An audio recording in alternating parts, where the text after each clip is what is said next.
नमस्कार। ओडियो अस्मितार गोटे स्वतंत्र अध्याय के स्वागत कर मुझे सुब्रत।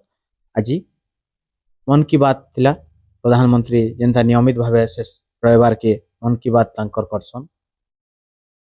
मन की बात कले मन की बात रे गोटे पश्चिम ओडिशार जन्म जन्म होइतबार बन्नी कन्या रो मान्यता पाइतबार ओडिशार मदर टेरेसार मान्यता पाइतबार पार्वती गिरींकर ना धरले। पार्वती गिरी वर्तमान तांकु 100 बरस पूर्ण हिजे 100 बरस शतवार्षिकी जन्म शतवार्षिकी पालन करा जाउछि। विभिन्न अनुष्ठान थर पालन हेबा 19 तारिख तांकर जयंती पालन हेसी। तो माननीय प्रधानमंत्री जिते बेला मन की बात रे तांकर ना धरले सेते बेला ओडिशार मुख्यमंत्री ओडिशार उपमुख्यमंत्री बाकी विभिन्न अधिकारी माने तांकर प्रतिक्रिया दैछन जे एटा गोटे हमर लागि गर्वर कथा। तो आमे जे बरगड़ माटी रे अछो आमर संगे जने वरिष्ठ समाज से भी जोड़ी होचन पार्वती गिरी विभिन्न आश्रम संगे जोड़ी होचन गीता मिश्र तांको पचरामा ए सुनला पर तांको केनता लागुची।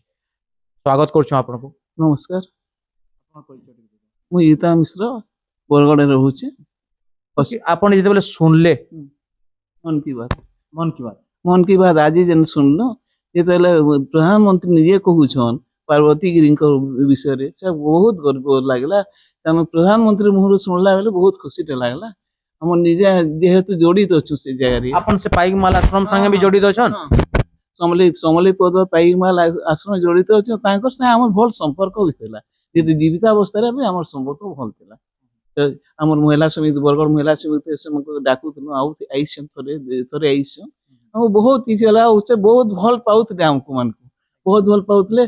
तामाने मोर भौणी माने मोर झियो माने एंता यादे जन्म शतवार्षिकी पालन होचे आपन सेति उपदेष्टा अछन और से विषय रे भी कहिचन प्रधानमंत्री तांकर आश्रम विषय रे। तो काना कहबे आश्रम विषय तो बहुत खुशीर कथा हमर तांकर जन्मस्थान समलेई पदर से जाय रे होची जन्म शतवार्षिकी हमर सरकारी जगह मान के नै सरकारी स्तर रे सेटा पालन हेबा बोली के हम कलेक्टर पाके जेइथनु से कलेक्टर प्रतिश्रुति देइछन हम जे एटा कर्मा बोली के आ बाकी सब आड़ भी होचे पाइक माल रे होते पथर चेपारे होचे हमर फुलझरन रे होचे सब आड़े होचे जे जेंडा करि पारुचे भल कथा तांकर जन्म शतवार्षिकी। तो एटा प्रधानमंत्री जन कहला पर सरकार आउ टिके तत्पर हेबे लागु निश्चित भाबे हेबे जेहेतु प्रधानमंत्री कहिछन निश्चित भाबे हेबे बोले आशा करू कहूतिले जे प्रधानमंत्री जेहेतु तांकर मन की बात कार्यक्रम रे एटा कहिछन मन की बात खाली भारत नहीं भारत बाहर भी गुरुत्व अच्छे जेहेतु प्रधानमंत्री कथाटा कहिछन निश्चित भाबे रहबा तांकर से कथार वैल्यू रहबा आ सरकार इथर शतवार्षिक रे पूरा सहयोग करबे बोलकरी आशा करा जाउची।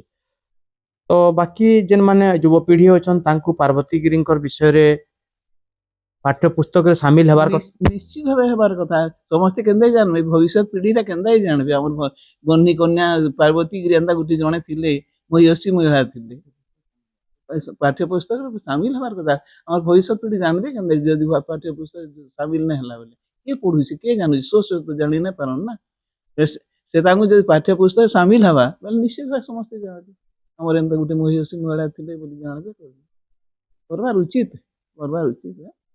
धन्यवाद आपण बहुमूल्य समय देले आपण माने सुनी पारुथिले देखि पारुथिले वरिष्ठ समाज सेवी पार्वती गिरी को भल करी जानी थिबार पार्वती गिरी जेन जेन काम करछन सेटा के भी जानी थिबार जने वरिष्ठ महिला समाज सेवी गीता मिश्र को तांकर वक्तव्य रखुथिले। तो आउ भी किछि प्रतिक्रिया नमा वर्तमान लगी अभिषेक संगे सुब्रत कुमार बिरतिया ओडिया अस्मिता। नमस्कार जोहार।